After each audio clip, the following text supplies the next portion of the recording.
David Cassidy, man undercover, won't be seen tonight, so we can bring you a very special episode of The Gen X Files.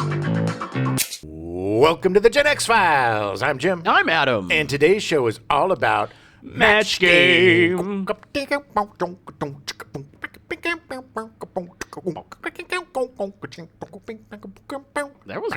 really good. Oh, man. Nice. That was One really of my good. favorite songs ever, and my favorite game show ever. Oh, yeah. Take yourself back to 1973. Ooh. January 14th, Elvis Presley's concert in Hawaii breaks the record for worldwide viewers previously set by the Apollo moon landings. Oh, thank you. Thank you very much. I like banana, bacon, and cheese sandwiches, and I was eating one on the toilet when... Is there cheese on them? And I died. It was bacon, banana, and peanut butter. There you go. That's what it was. Probably got some cheese on it, too, and deep fried by my mama. Shocked he lived as long as he did. I like pills. Well, pills liked him, that's for sure. April 3rd, the first handheld mobile phone call is made by Martin Cooper of Motorola in New York City. And you know what the first call was? You know what the first thing that the first caller said? Can you hear me now? Hey, guess where I'm calling from? Guess where I'm calling from? I'm calling from a car. Guess where I'm calling from? Ugh. That was the worst part about it. Guess where I'm calling you from? Yeah. I'm at the movies. July 1st, the United States Drug Enforcement Administration is founded. Boo. Yeah, I know. Boo on you. Yeah. It's July 1st. I think I was just surprised. I thought it was older than that. Yeah, me too. Yeah. But I guess, well, I mean, that was like, it was in response to the hippie movement, man, and everybody. Of course it was.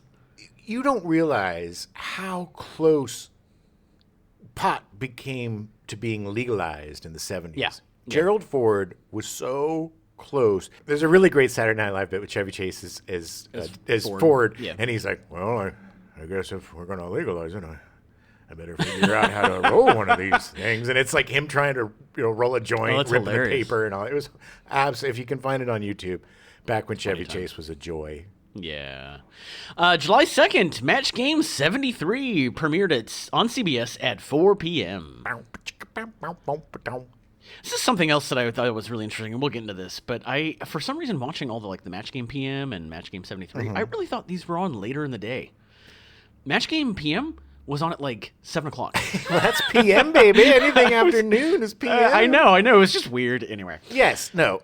But probably by the time you watched it, it was in a different rotation of syndication. So I mean, by the time I watched it was the last 5 years. So it was on, but yeah. and also different markets. And like you talk about with the last show, some affiliates would absorb other shows because they didn't know. So it was part of the fringe prime time, the late fringe prime time. Because for me, I just remember basically being homesick or summer vacation. Yeah. And then that was Match Game City, baby. Yeah, oh yeah. Because it would start, you would hit Match Game and then the $25,000 pyramid. And then 1 o'clock, they started showing Perry friggin' Mason, and it was such a speed bump to the day. Because fine show for adults, but a child at home who is obsessed with celebrity game shows. Right. You get it broken up by a 1950s courtroom drama with Perry Mason always at the last minute. No, wait 1 second, Your Honor.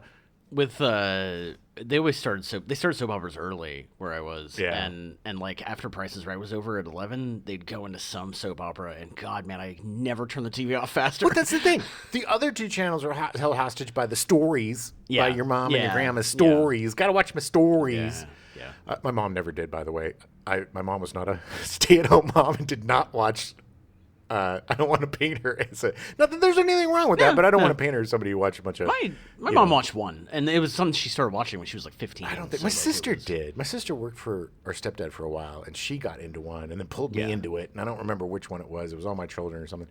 But I totally get it. They're so they're gripping because it's just of course they're ridiculous. I mean they have to be. It was it was before.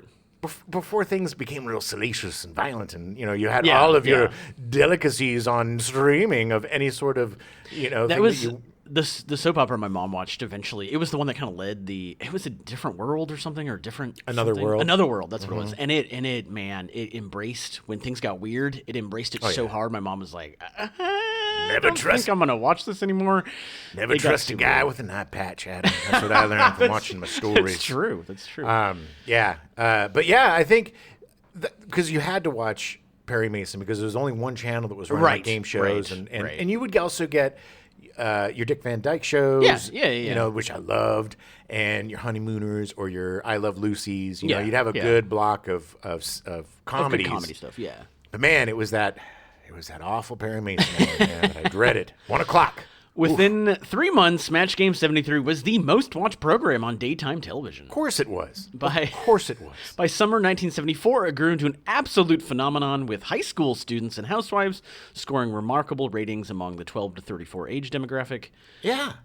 Because it was on right after school. People would come home and watch it all the time. Yeah. I mean, that was... Kids in the 70s were smoking the grass with the friends that get together and smoke their grass and watch Gene Rayburn do his thing, baby. Oh, he did his thing. By the 76 season, it was drawing higher numbers than that of some prime time series. Like, I mean, it was huge. Well, because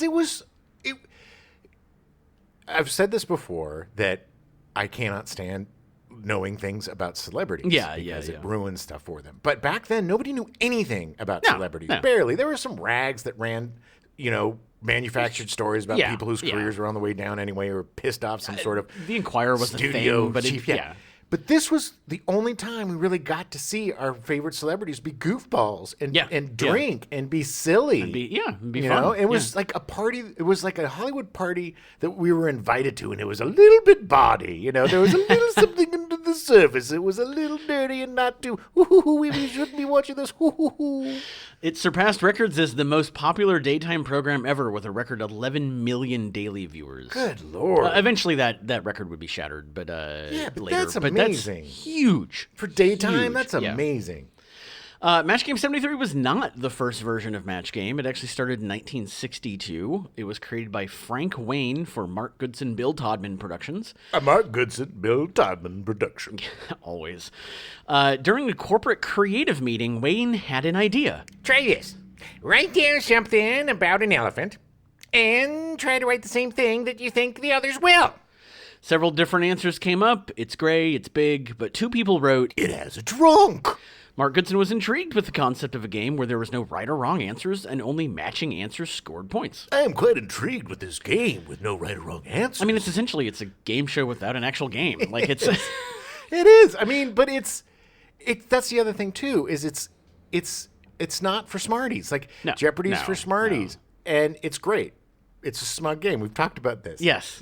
But this is a game where you just purely guess. You know, and there's dumb guesses. I mean, there's times where you just face palm because, you know, it's like blank a doodle doo, and people are like, I don't know, rooster. And they're like, what? Come on, we all know it's a cock. Yeah. But yeah, I mean, it's a fun show. Anybody can play. Anybody can win. Yeah, it doesn't matter. It's fun. I mean, that's the point. And you get to play with your favorite celebs. Yeah, exactly. The Match Game debuted on December 31st. That they could afford. 1962, with Gene Rayburn as the host. Rayburn broke into television as the original announcer on Steve Allen's Tonight, where he met game show producers Mark Goodson and Bill Todman in 1953. Nice. Steve Allen's Tonight was actually the very first late night show. It only ran for a couple of years, but it was the very first late night show. He was awesome. He used to come into the Mondrian and play the piano. Just come in and play it when I was bartending there. Nice. He was such a cool dude. It was like the end of all those dudes in the early 90s, you know. It was like... Yeah. But they would come in. Walter Matthau used to come in. He was nicest dude. But it was like, I did work at the Steve Allen Theater in Hollywood for a while, different shows. But unfortunately, it's torn down now. It's gone. Did you ever meet him? No, he was dead by that point. Oh. But I did get to meet a lot of other really cool people. Like I got to meet all the kids in the hall and like work with them and all that stuff. But, nice. But no, Steve Allen was gone by that point. He made so Gene Rayburn made a ton of appearances on various television programs, hosting or guesting throughout the 50s. So weird, because Gene Rayburn kind of looks like a horse. Yeah. He's got a funny look. His parents were Croatian, and I should have written down his original name because it was very hard to pronounce. He is basically a Mad Magazine parody come to life. Yeah, he's a caricature. Completely. I love him so much. He is my favorite game show host in the world. My middle name is Rayburn, which I loathed as a child because I didn't realize why. I didn't know politics back then. But when I found out Gene Rayburn, even though it breaks my heart that he picked that name out of a phone book. Yeah. Well, he had to do something else. But it gave me validity. Yeah. I was like, Rayburn. Yeah, And then I was like, maybe we're related. And then I just loved him. He would also appear frequently as a panelist on What's My Line and To Tell the Truth. He was essentially, I wouldn't say, he's a household name by this point. Like, people knew him. Yeah. Like, they knew who he was. They liked watching him. TV was very limited. And if you were on TV, you were a household name. People knew you. Yeah. If you're on the network. I mean, they're all networks. I was like, well, there was some UHF and local affiliates and stuff. Yeah, there was local stuff, definitely local stuff, but even then, still not a lot. I mean, it was still very rare. So the original match game in 1962 pitted two teams of three, one celebrity and two civilians against each other, with points being won if team members' answers matched one another. Game show technology was still in its infancy, so even though they had electronic signs to indicate a match and the number of points, players still had to raise their hands to alert Gene that they were ready to show their answer. Gene, I'm ready to answer. Can you see, Gene, can you see my hand? I see it. The questions used in the game were very pedestrian in nature, like... Name a kind of muffin. Write down one of the words to row, row, row your boat, other than row, your, or boat. Or... John loves his blank. The humor in the original series came largely from the panelists' reactions to the other answers. Ooh. Yeah.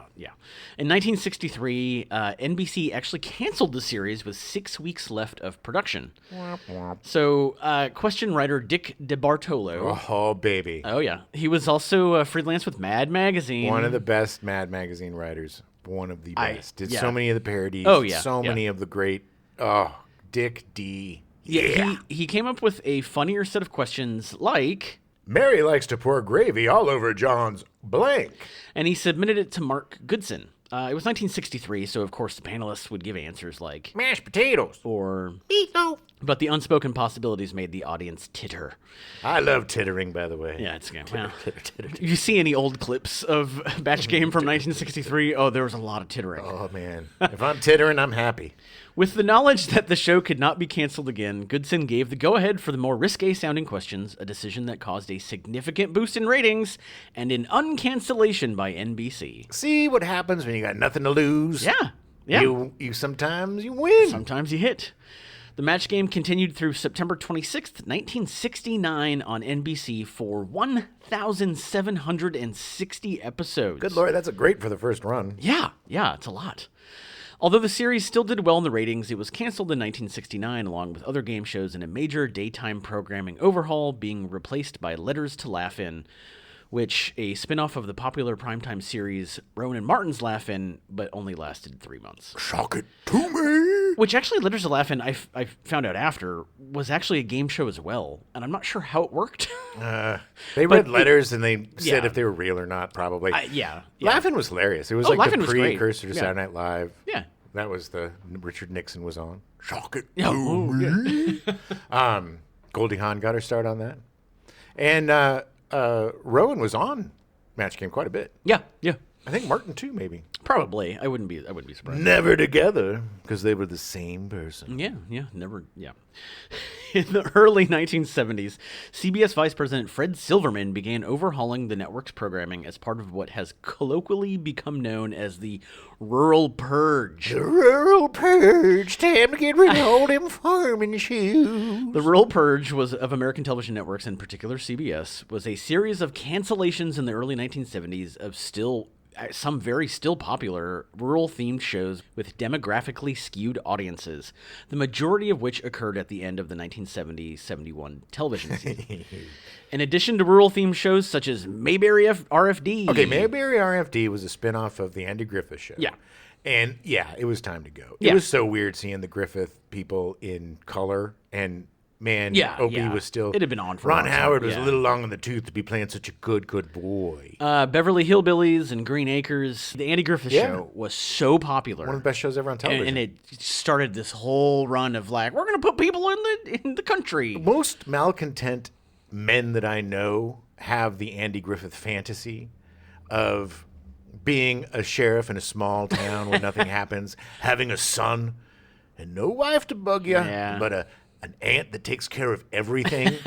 So many friends. I could name names, but I'm not gonna. But they're just like, yeah, man, that would just be the thing. That would just be great. That's when America was great. Ooh. But yeah, man. I mean, I think Green Acres. That was Yeah. the guy from Benji. And, Oh, yeah, and yeah, Benji yeah. was on. He was on that, yeah. Green Acres. Yeah, definitely. But yeah, it was time for all those. Here's the Yeah, thing: yeah. is more people were getting color televisions, and they didn't think that the rurals, i.e., the poors, can afford the color televisions. So Right, they went right. for the more metropolitan. It's so snooty. It was. Along with these rural purge, they canceled a bunch of variety shows that CBS had on since essentially like the 40s. Yeah, it was everything changed. It was in just that huge. time. It was a Yeah. huge shift. They got rid of all the stuff that people really liked and decided to force a bunch of crap that they didn't. As part of the overhaul, the network reintroduced game shows beginning in 1972. Because they're much cheaper to produce. That's true. That is very true. One of the first new offerings was The New Price is Right, a radically overhauled version of the 1950s game show The Price is Right. The success of The New Price is Right prompted Silverman to commission more game shows. In the summer of 1973, Mark Goodson and Bill Todman took a similar approach in adapting the match game by reworking the show, moving it to Los Angeles, adding more celebrities, and increasing the amount of prize money that could be won. All very smart choices. Very smart choices. It was this show, along with the $10,000 Pyramid, 3 on a Match, and Jackpot, that reintroduced 5-figure payouts for the first time since the quiz show scandals of the late 1950s. You know why people don't remember 3 on a match? No. Because 3 on a match is a goocher, baby. It's bad luck. You don't light 3 ciggies on a match. Oh, yeah. It's a goocher. It's a goocher. Okay. I don't think it was a reference to lighting 3 cigarettes with a match. Yeah, it is. 100%. I mean, it's a play on words for that. But 3 to yeah. a match was it was really a superstition in World War II where you would never light More than 2 cigarettes because it was then it would be a bad omen. The gameplay for this version of the show had 2 solo contestants attempting to match the answers given by a 6-celebrity panel. The first week's panelists were Richard Dawson, Michael Landon, Vicki Lawrence, Jack Klugman, Joanne Flug, and Anita Gillette. Rayburn reassured viewers of the first week of CBS shows that This is your old favorite updated with more action, more money, and as you can see, more celebrities. the first few weeks of the show were somewhat different from the rest of the run. At first, many of the questions fit into the more bland and innocuous mold of the earlier seasons of the original series. In addition, many of the frequent panelists on the early episodes were not regulars later in the series, but had appeared on the 60s version, including Klugman, Arlene Francis, and Bert Convy. Bert Convy, yeah, baby. Yeah, Bert Convy. Handsome man. He was. You know, also one of the only game shows where you got to sit. You just sat down, you were real comfortable. Yeah, it was just sitting you're just there. chilling, just hanging out. Sitting there, matching with celebs. However, the double entendre in the question Johnny always put butter on his blank. marked a turning point in the questions on the show. Soon, the tone of Rayburn's questions changed notably, leaving behind the staid topics that the match game had first disposed of in 1963 for more risque humor. Oh, yeah, it was like, Dumb Donald was so dumb. How dumb was Yeah, he? yeah. That he thought he could grow a tree by putting fertilizer on his blank. Celebrity panelist Brett Summers, Klugman's wife at the time. Oh, man. What a lucky guy. She's hilarious. Oh, yeah, she's funny as He was on the television series The Odd Couple, and he was also Quincy MD. I love Jack Klugman. Also, a really sad death in the movie 2 Minute Warning about the guy shooting up the Super Bowl. Oh, yeah, that's right. Klugman just, That's right. he's a gambler. I'm a gambler down on my luck. And then he wins. Oh, and then when he stands up to wins, bang, bang, he gets shot and die. Boom. Nah, that's no more Kluggy. The Klugs is dudes. So Brett Summers and Charles Nelson Riley began as guest panelists on the program. with Summers brought in at the request of Klugman, who felt she would make a nice fit on the program. Giles Nelson Riley. Yeah. Oh my. Him and Summers had a really good chemistry. They and did. It prompted Goodson Todman to make them regular panelists. It was great because they had certain people that just they collected celebrities along the way. Yeah. You know, and soon it was Marshall Wallace, and it was you get like Betty White. You know, Betty White was on quite a bit. Yeah, because they would find these people that just fit, and they would also find people that didn't. You know. Yeah, I mean they would have their regulars and they would have their semi-regulars, and they'd have people that come in for usually there'd be one person that was just like, hey, I'm on to promote something, and exactly. like whatever. Hello, Falcon Crest. Interestingly, Charles Nelson Riley and Gene Rayburn actually worked together on Broadway in the 50s. Charles Nelson Riley was Gene Raybur's stand-in during a Broadway show. It was Romeo and Juliet. If you want to know why that's funny, watch an old episode because Charles Nelson Riley and Gene Rayburn do not look alike at all. No, but I mean, it was a play, right? Yeah. Yeah, I mean, he was his understudy. Yeah. No, he was a stand-in. I don't even think he was an understudy. Plays have I stand-ins? think he literally was a stand-in during rehearsals. Interesting. Yeah. Riley was Rayburn stand-in? Yes. What a weird. I wonder what play they were doing. It was 100%. Hunchback of the Notre I think it was Bye Bye Birdie, if I remember Really? correctly. Oh, he was probably playing the announcer. Yeah. Yeah. That makes sense. Yeah. Celebrity panelists appeared in week-long blocks due to the show's production schedule. Rayburn actually lived in Cape Cod in Massachusetts and flew to Los Angeles every 2 weeks on a Friday, and then the cast and crew proceeded to tape 12 shows over the weekend. Brilliant. So great. With such an exhaustive schedule, the panelists and hosts tended to imbibe a bit during the lunch break and the dinner break. Yeah, the after meal shows were the best when they had their little styrofoam cups full of booze. Yeah, and they were sipsies, and they were all tipsies, and that's when things got loosey goosey. It was interesting because as the week progressed, you could see the episodes. Yeah, that it were got sloppy, baby. Were definitely filmed later in the day. It was like a bunch of children. You couldn't keep them in their seats. They would just get up and do. I mean, it was so crazy. It was so fun. That was the beauty of it, is that you never knew what was going to happen. Exactly. It was a bunch of drunken, out of control, silly celebrities. You know, it was having fun. It was so much fun watching some of your favorite people just be goofballs. Yeah, they would drink a lot of vodka in their styrofoam cups instead of water. They would comment on it once in a while, but they didn't really point it out. No. It was just, sometimes they'd make double entendre jokes about the drinks and all this. Despite his on-screen demeanor, however, Richard Dawson did not drink. His beverage of choice was always coffee. Yes, darling. Yeah. He was very... This is the first red flag that Richard Dawson thinks he's better than everyone else. Hey, look, Richard Dawson was a sex symbol back then. He was a daytime sex symbol. Every mom wanted some of the DOS.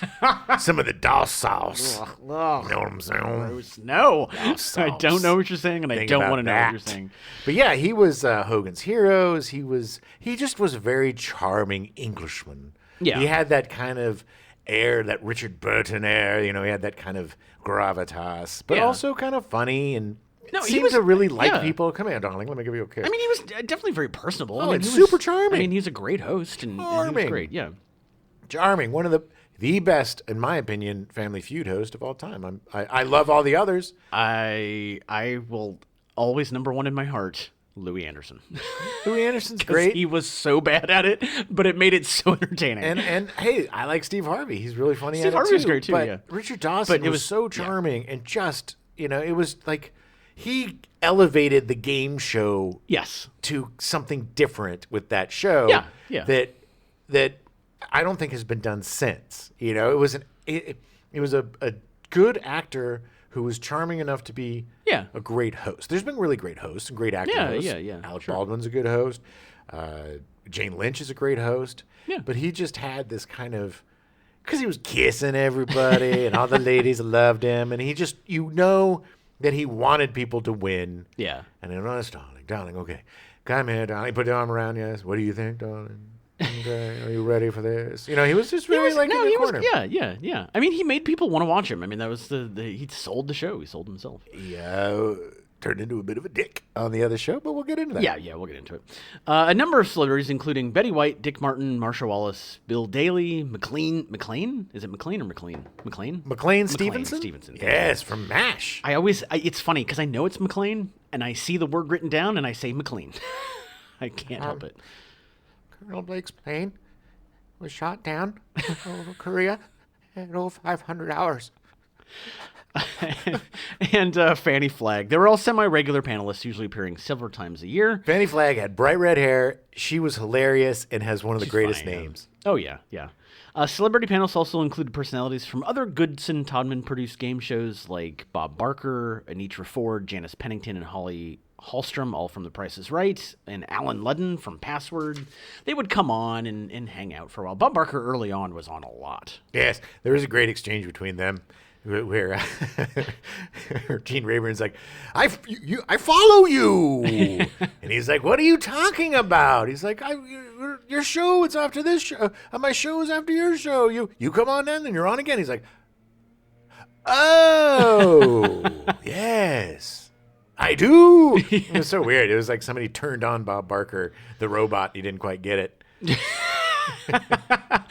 Due to the success of the afternoon match game, a weekly nighttime series dubbed Match Game PM premiered on September 8th, 1975, the first syndicated version of Match Game.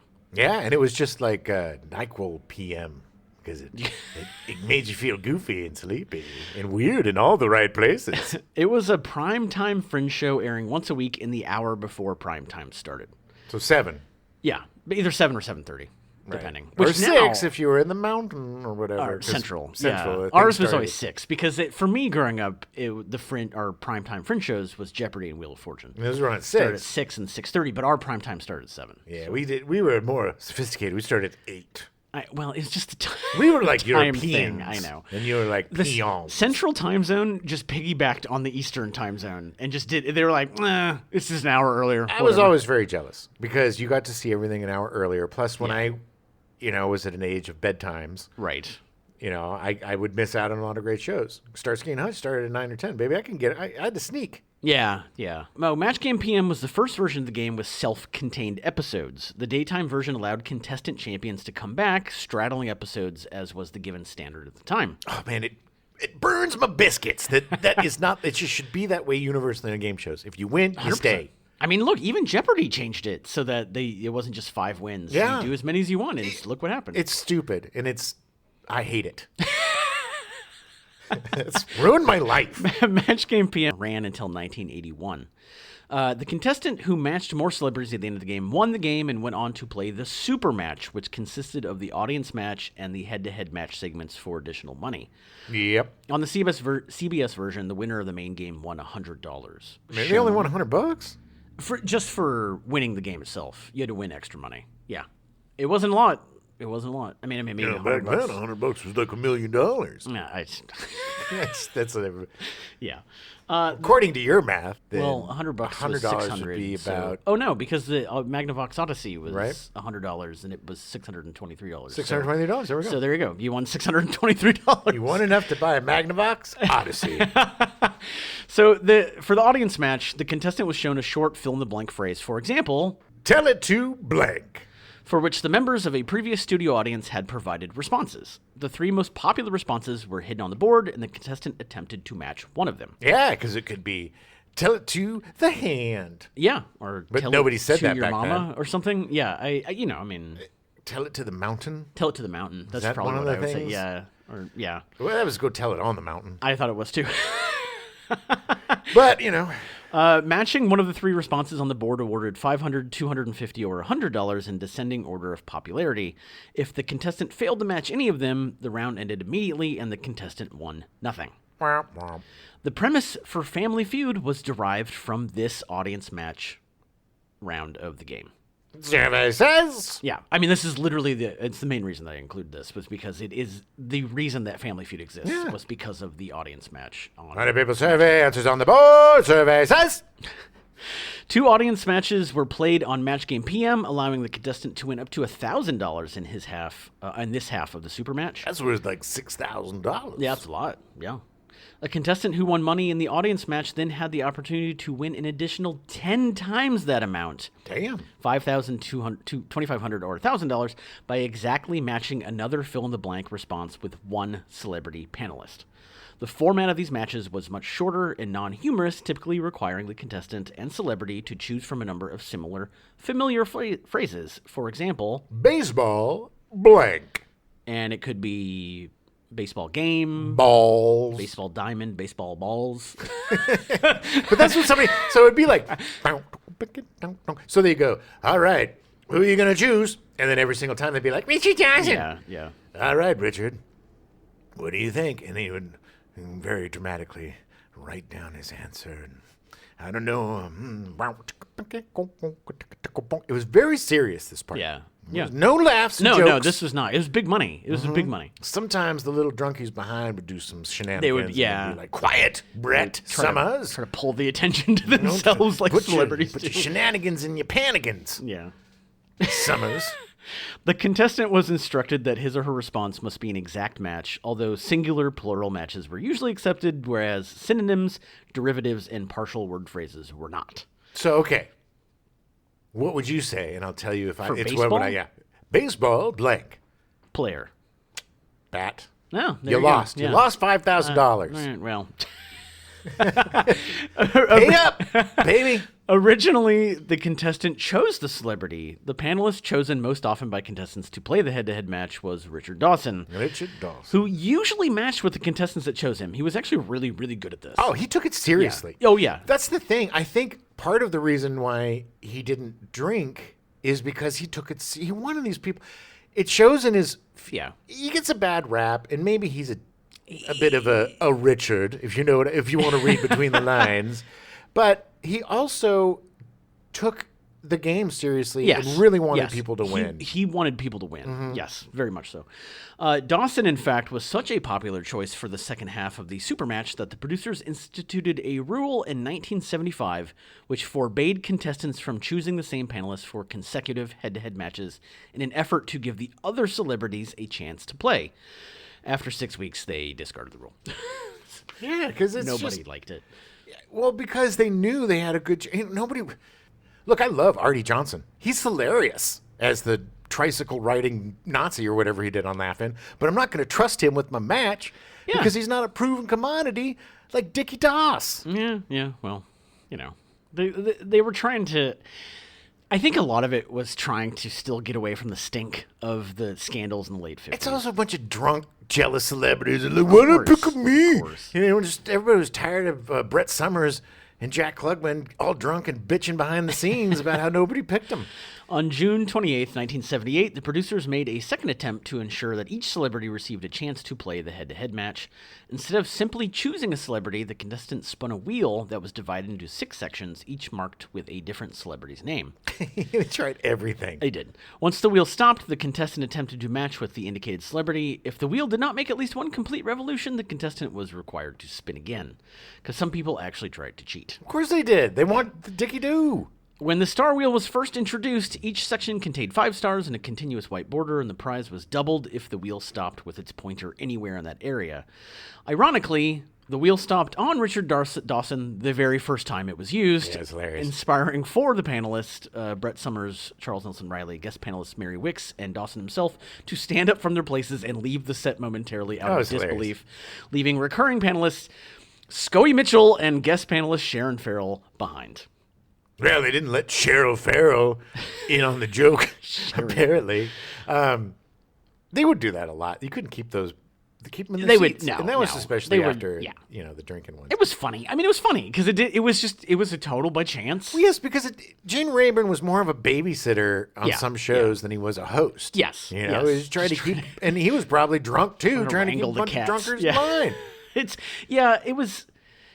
But it was very obvious at this point that very pretty nipples. I mean, I totally understand how Dawson can come off as seeming kind of like prissy and hoity-toity, but like the producers tried so hard to dampen his celebrity on the show. Well, to probably look, you're producing a show of children, okay? And one of the children is getting more attention than the other children, and the other children are getting all whiny about it. And then the child that's getting attention doesn't understand why everybody's so upset that he's getting attention. He thinks he deserves all the attention. Sure. I get it. And it's all silly, but But it's not. If it ain't broke, don't fix it. Right. Like it I was. mean, yeah. It was working. I mean, there was no reason to do it anyway. I mean, it's fine. It made for just some interesting moments and. It also made things more predictable too, because everybody. I mean, they might have just like had the last thing, have everybody but Dawson leave the stage and then have him do the thing. That's true. That is true. He'd be the celebrity guy, but because rarely they would pick, and when they had them picked for them, it was worse because the disappointment on the contestant's face when they got Jimmy J.J. Walker or something was just like, oh man.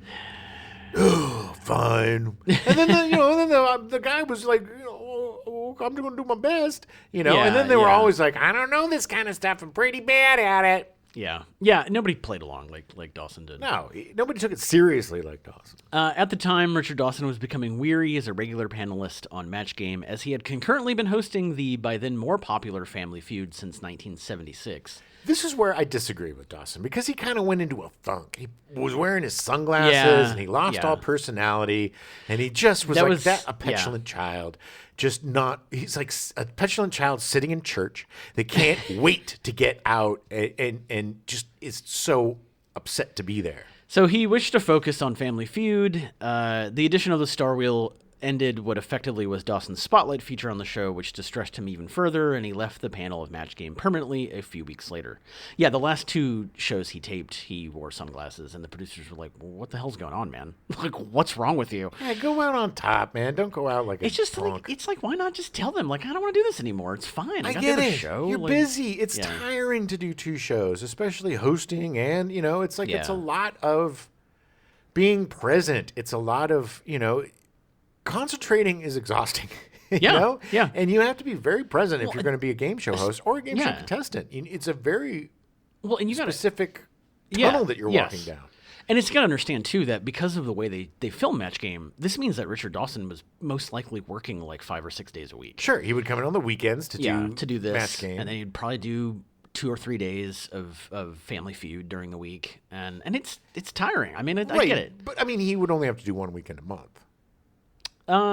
Yeah. Well, 2 weekends a month. They did every 2 weeks. But even then, agreed. Yes. And at the same time, you're getting paid. You're doing whatever. You're on Sitting TV. down, like it's drinking not, coffee, guessing guesses. I agree. I mean, I understand where he's coming from, but at the same time, it's like, come on, man. You got a driver driving you there. You got a driver driving you back. You're getting a nice steak dinner and martinis if you want them. Whatever you want for lunch. Dinner, whatever. I mean, crab. Louis, for lunch. The baked Alaska for dessert. Get your baked Alaska. Yeah. In November 1977, CBS made a fatal mistake regarding the show's time slot. Dun, dun, dun. CBS moved Match Game to 11 a.m. immediately following The Price is Right at 10 a.m., which doesn't seem like a bad idea. I mean, they're two good shows. It's fine. And I understand why they did it. However, because much of Match Game's audience was composed of students who were in school at that time of day, ratings began to sag and eventually freefall.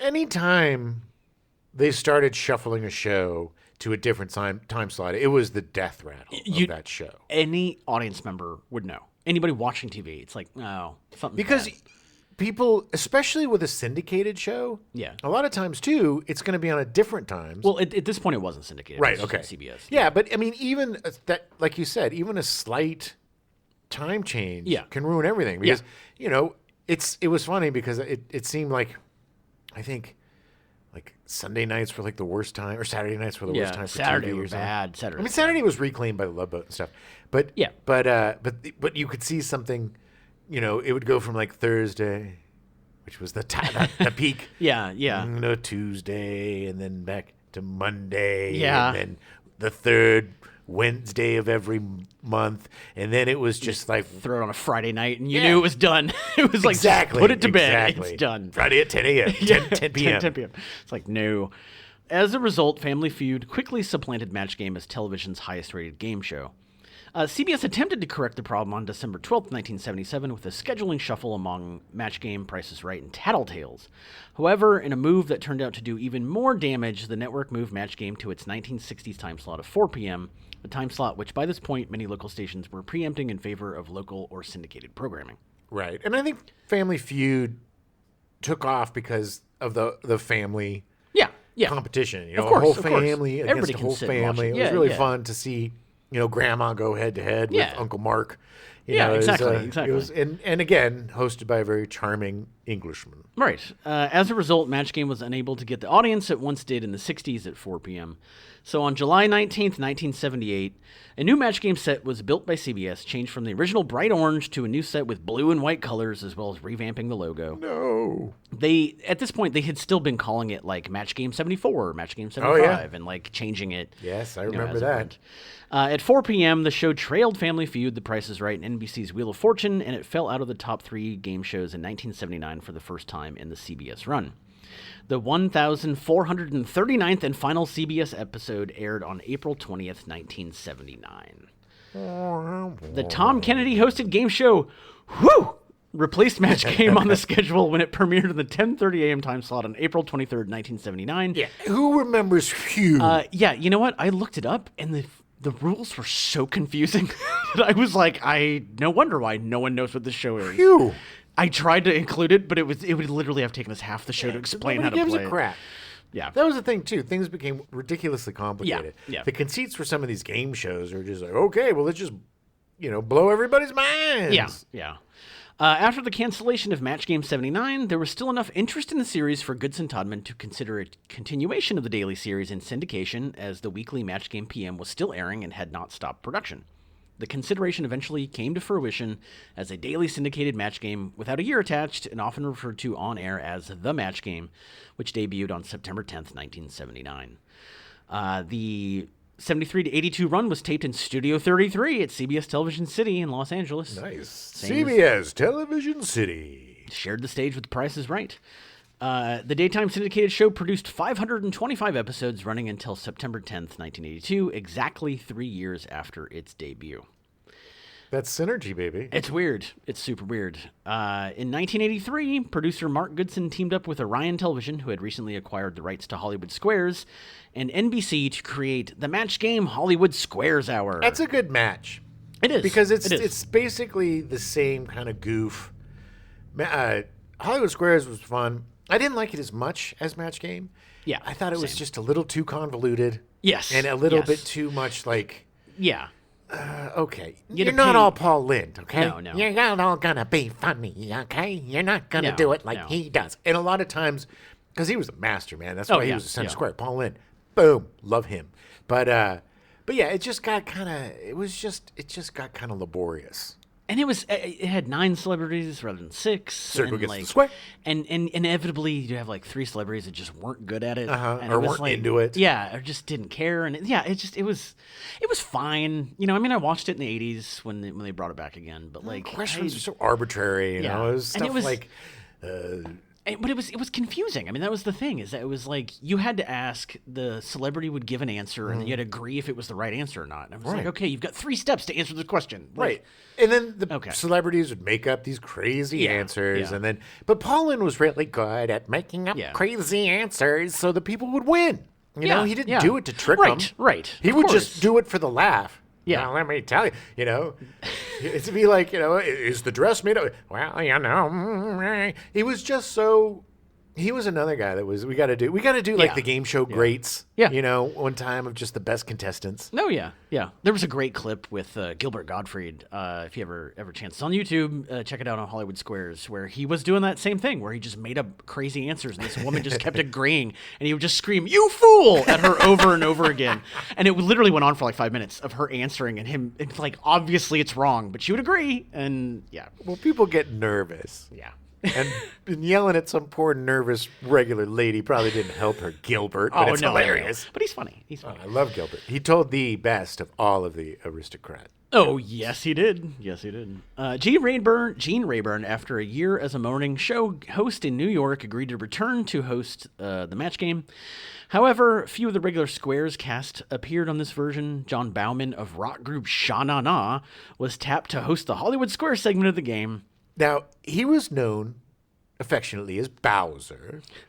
And Shauna, do, Yeah. hello, sweetheart. And he would do this thing where he would flex his muscle, and then he would flex it with the fist the other way. Because Ooh. Bowser had some guns that weren't really guns. But I just remember for some reason, Bowser was just everywhere in the 80s. It's so weird because I did not see the Match Game Hollywood Scores Hour until recently.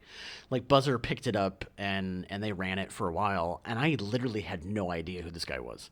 John Bauman. I had no idea. Dude. I was like, he's so weak. He didn't seem like he was a good host. Oh no. But Yeah. the thing about Sha Na was they were kind of like the Harlem Globetrotters of music.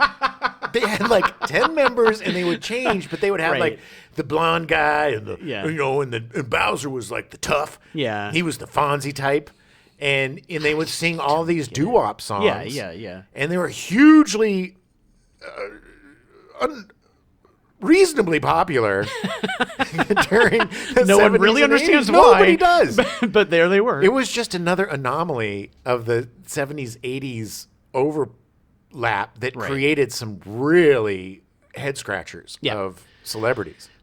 So Bauman, Bowser, and Gene Rayburn, they would swap seats while the other hosted their portions of the show, which I think part of it is that John Bauman suddenly was sitting next to Charles Nelson Riley, and it's like, he's not going to be as funny. He's just not going to be as funny. I'm John Bowman.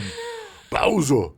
He was good for him though. I man. mean, yeah. More power to him. He basically took flexing his arm and made it into a career.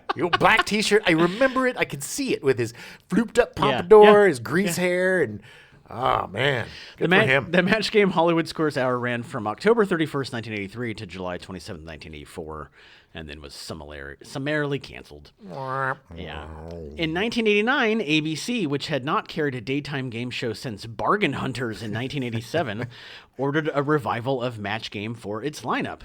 There were some awful games like.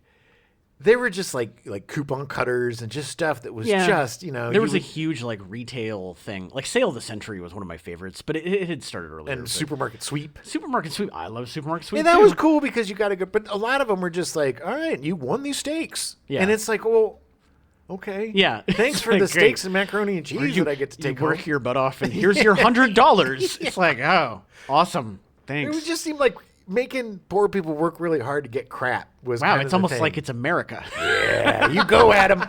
I will say, though, the new version of Supermarket Sweep with Leslie Jones as the host is one of my favorite things. Leslie Jones is amazing. Leslie Jones. I adore her. She's a fantastic host. Yeah, I will watch it because of her. I quit Twitter a while ago because it was super unhealthy for me. But what I miss about Twitter is Leslie Jones live tweeting stuff because she is so genius. funny. She's hilarious. One of the funniest. And she's in her 50s. Yeah. Makes me love her even more. Yeah. She's a week's worth of pilot episodes were commissioned with Bert Convy as host, who was also hosting Third Degree for his own production company at the time. Bert Convy did well. He was a did a good good job. 80s host. The network agreed to pick up the revival for a summer 1990 premiere. Unfortunately, just before the new series was to begin, producers were forced to find a new host when Convy was diagnosed with a terminal brain tumor in April 1990. I remember that. And that was It really sucked. sad, dude. I remember that too. Yeah, he was such a nice guy. Such a good dude. He was like on the Love Boat and stuff. Yeah. He was just one of those kind of perennial all around. He was on everything kind of. He just was around during the 70s and 80s. There were just these celebrities that were there who would show up on your favorite shows that you just got to know and you loved them, and they weren't, giant stars or anything. Right. But they were kind of like your friends that would just pop up. Bert Hayes on Laverne and Shirley this week. Awesome. And then he shows up as a heroin dealer on Starsky and Hutch. It just was a lot of fun, and it was super sad when he was diagnosed. It was very sad. Although original host Gene Rayburn expressed interest in returning, the producers declined because Rayburn suspected it was because public knowledge of his age, which he was 72 at the time, led to him being snubbed. I hate ageism. I think it's bull ass, man. The deal is that Rayburn had never revealed his actual age, and he was outed by an Entertainment Tonight journalist. What a jerk. Literally came out, it was a couple years prior, had come out and been like, "Oh, did you guys know that Gene Rayburn's 70? It's like, what? Today's celebrity birthdays. He still would have been a great host. I mean, Scott Baio's 36. And, Gene Rayburn, who nobody knows his age, is 72, Gene. Yeah. Good luck working in this town again, Gene. It was just, yeah. I don't know. I'm not a huge fan of Entertainment Tonight. So No. yeah. It's fine. I mean, but that's still like, Who cares? If he's still, he was the best ever at that hosting He was. gig. He would have been great. One of the best game show hosts, I would say. Yeah. I put him in the top with like Alex Trebek because they were masters of their game. Yeah. Alex Trebek was the best at hosting Jeopardy because he loved the game. He was the game. Yeah. And he understood the game deeply. He loved knowledge. And yeah. Gene Rayburn understood the point and the purpose of Match Game deeply. Yes. Which was goofing around, having fun, giving people whose horrible lives are just awful a half hour just to laugh at some of their, and to make celebrities human and fun and go along with it. The great thing about him is he would let them go. He wasn't so much a babysitter as a babysitter that was kind of in on it. Yeah. The best kind of babysitter that was like, let's have some extra cookies. Or, you are staying up after your bedtime. We can eat chocolate cake for dinner. It's fine. But he wholly understood his show. And I think that's what makes the best hosts. Yeah. You can tell people, and look, I know it's just a job, but you can tell people where it is just a job, where they're just hosting and they're going through the motions and they can do fine. But there's a big difference between that and like Drew Carey, who deeply wants everybody to win, loves the program. Cares, The program he has a certain reverence toward it and a reverence toward the other host that gives him, humility. Yeah, totally. It's just those kind of guys make game shows special and timeless. Yeah. And you can watch Match Game today, 74, 75, 78. Pick, toss the dice, take your pick. Yeah. And it's still as funny today as it was. Oh, it is. Totally. 100%. Back then. Yeah.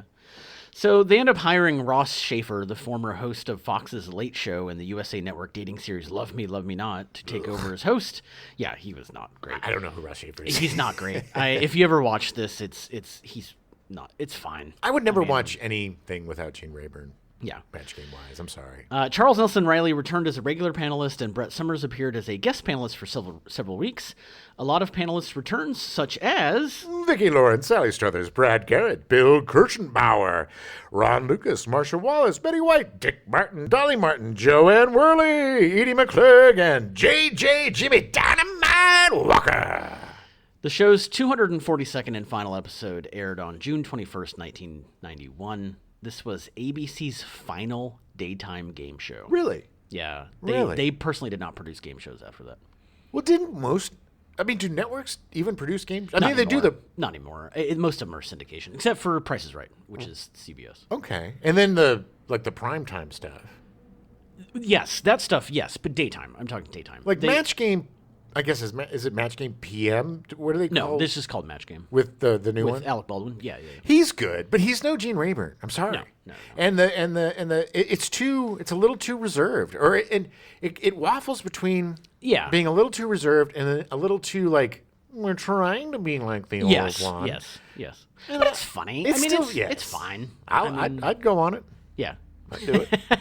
They tried bringing it back again in 1998, but it only ran for 7 months before being canceled again. Because nobody wants to watch it without Gene. I know. It's it's Alex Trebek all over again. I think people sometimes the host or the character or whatever is the person you can't separate it.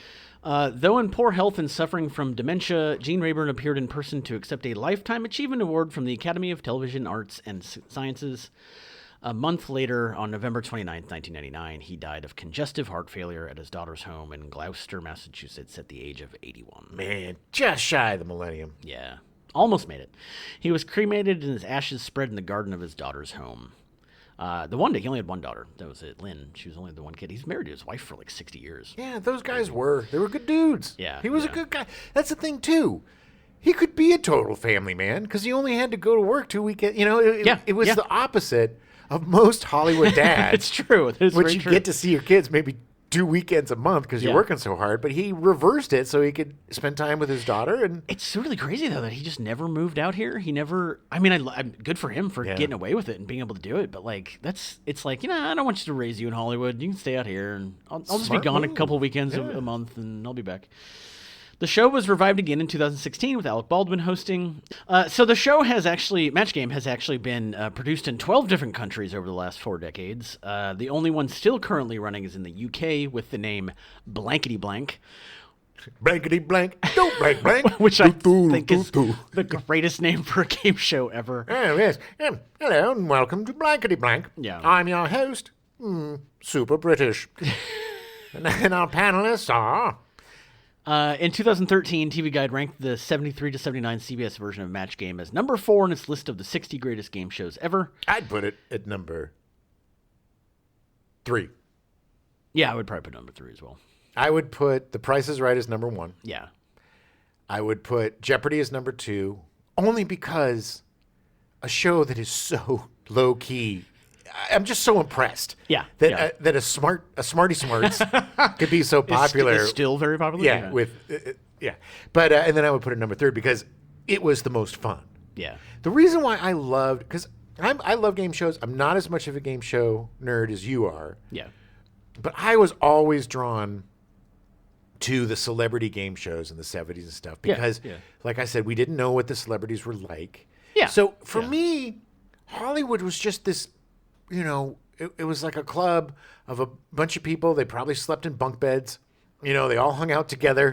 They did everything together. You know what I mean? It was just like, and this, and stuff like Match Game and Laugh-In and all these things. It even furthered that fantasy. Because it just seemed like they all just kind of partied and hung out. And I wanted to be part of that party so badly when I was a kid. I was so intrigued by these funny grown-ups that just were so goofy and silly like me. It was very appealing. It was so good. The show was nominated twice for an Emmy Award, although it never won. And Only twice? Gene Rayburn was never nominated. Which the disappointing is that, who was nominated for hosting the Match Game? Who? Alec Baldwin. Yeah, of course he was. Yeah. Ugh. I mean, no offense to Alec Baldwin. He's great, but it's fine. Just, again, it's fine. Gene Rayburn is a journeyman, man. And the reason why he didn't get an Emmy is because people didn't take it seriously and they didn't realize how hard it was. Same thing with Chuck Barris. Yeah. He was another goofball, but he knew how to make a crazy, fun game show. I don't know if he ever got an Emmy either. I doubt it. But people didn't give these innovators, these guys that had the toughest jobs. Yeah. Gene Rayburn made it look easy. He made it look seamless. And he was the ringleader of a 3-ring circus. And he did it perfectly. And he kept a bunch of, celebrities in line. And that's not easy to do. No, it's not. All right, we'll be back next week. We're going to talk about some weird game shows and some other fun things throughout the history of game shows. We have an extra show this month. Yeah. So we're going to do something a little weird for you. We got next week for the stepdads. And then we have an extra... Might be good, might be bad. Try something a little different. Tune in, find out. Yeah. Joanne Flug. Flug.